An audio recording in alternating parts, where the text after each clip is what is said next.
Assalamualaikum warahmatullahi wabarakatuh. Pemirsa dimanapun berada, sedikit kami menyampaikan tips di dalam menyembelih hewan kurban. Sebentar lagi kita akan menghadapi Hari Raya Kurban. Tentu ada beberapa tips yang kami berikan. Yang pertama, ketika kita hendak menyembelih hewan kurban, perlu dipersiapkan adanya perlengkapan yang memadai. Di antaranya pisaunya harus tajam. Karena di dalam menyembelih hewan tidak boleh dengan pisau yang tumpul. Mengapa? Karena di dalam agama sendiri mengatur bahwa agar tidak membuat hewan itu tersiksa. Kami ulangi, agar tidak membuat hewan itu tersiksa. Dan sehingga ketika kita sudah menyiapkan pisau yang tajam, dan hendaknya ketika kita mau mengasah untuk mempertajam, janganlah kita mengasahnya di depan pandangan daripada hewan yang kita sembelih. Mencegah rasa takut yang timbul daripada hewan. Ya, yang diantaranya hewan itu bisa jadi liar dan lain-lain sebagainya.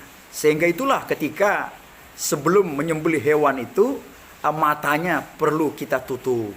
Dengan maksud apa? Ia tidak melihat kibasan kilauan cahaya yang terpancar daripada pisau yang kita pegang. Setelah kita mempunyai pisau yang tajam, kemudian yang kedua, baringkan hewan itu yang akan kita sembelih, kita hadapkan ke arah kiblat. Kita cari posisi kiblat di mana sesuai dengan letak di mana kita berada.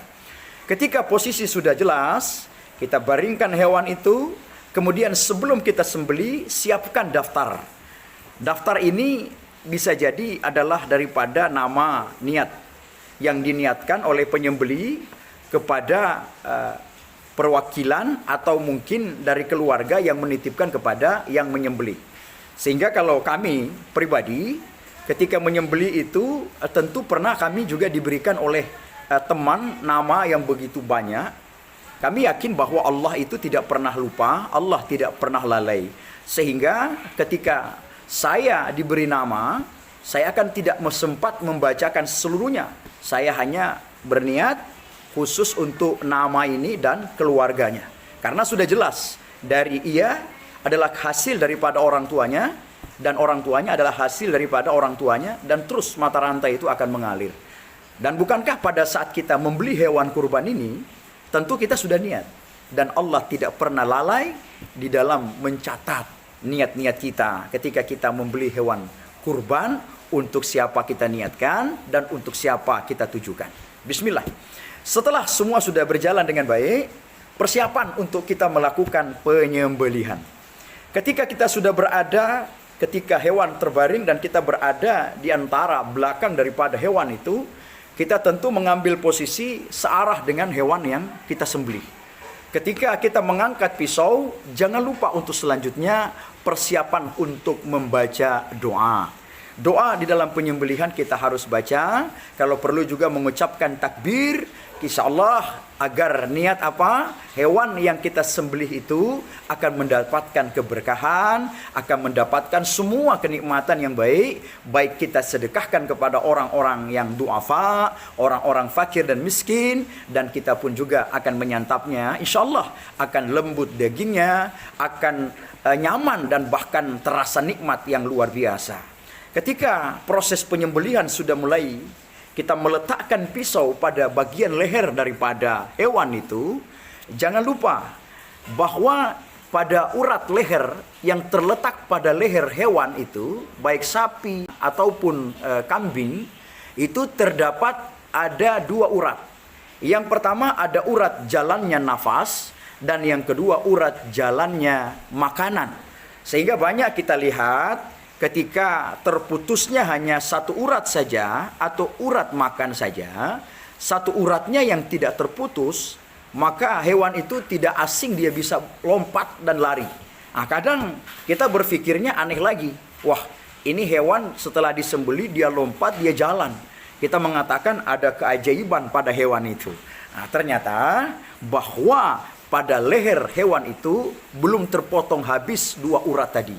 Urat makan dan urat nafas. Sehingga ketika kita menyembelih hewan itu harap ditekan sekuatnya. Ketika kita tekan penyembelihan itu, jangan kita melepaskan, cabut tekan lagi, jangan. Kita tekan dia secara erat, terus kita potong. Kemudian ada satu metode di dalam penyembelihan hewan itu, sebagusnya kita tidak memotongnya dari atas ke bawah. Tidak masalah dari atas ke bawah, dari bawah ke atas boleh. Cuma kami memberikan tips ini di mana kami telah mencobanya. Ketika dari atas ke bawah penyembelihan hewan itu, darahnya akan terpancar kepada baju kita. Bahkan saya pernah menyembelih, saya coba dari atas ke bawah, penyembelihan itu terpancar sampai ke baju, bahkan surban saya. Ketika saya coba dalam metode, saya coba dari bawah, tariknya ke atas. Perlahan kita tekan, kita putar, terus kita ulangi lagi, terus sampai terputusnya dua urat tadi, yang tentu berjalan dengan baik ketika kita menggunakan pisau yang tajam. Ketika kita potongnya dari atas, dari bawah ke atas, maka tentu darahnya akan mengalir ke bawah. Ketika sudah berjalan demikian, sebelumnya itu jangan lupa kita memeriksakan dulu perdara nadi daripada hewan itu. Kalau sapi, cara penyembelihannya kambing ya normal saja. Tapi kalau penyembelihan hewan unta, penyembelihannya tidak bisa kita baringkan secara baik-baik. Tekniknya juga khusus di dalam penyembelihan unta. Sehingga penyembelihan hewan unta itu caranya juga berbeda dengan teknik sapi dan kambing dan hewan-hewan yang jinak. Ketika kita menyembelih itu, sebaiknya juga kita memeriksa di mana nadinya, pergerakan daripada nafasnya. Ketika nafasnya pada saat keluar, bagus, pada posisi itu kita tekan, jatuhkan potongan itu ke arah leher hewan itu. Insya Allah bersamaan keluarnya nafasnya, terpotongnya dia, tersembelihnya dia, maka darah akan terpancar keluar dengan habis. Dan tentu insya Allah baiklah semua yang kita niatkan, apa yang kita harapkan. Tidak ada masalah mau potong dari atas, dari ke bawah, atau dari bawah ke atas. Ini hanya metode-metode saja yang pernah kami coba. Ketika bermanfaat metode ini, silakan disebarkan sehingga bisa menghasilkan niat yang baik sesuai dengan harapan kita. Selamat berkorban, karena barang siapa yang berkurban itu, bahkan hewan kurban mereka, di mana pada hari kiamat nanti akan datang kukunya, akan datang tanduknya, akan datang kulitnya, menjadi saksi bagi mereka yang telah berkorban itu, untuk menjadi saksi kepada mereka yang dapat bersaksi menyelamatkan mereka. Luar biasa. Bahkan dalam hadis ini, tanduk, kuku, dan kulitnya, bagian hal yang tidak terpenting saja daripada hewan kurban itu, sangat bermanfaat. Mengapa demikian?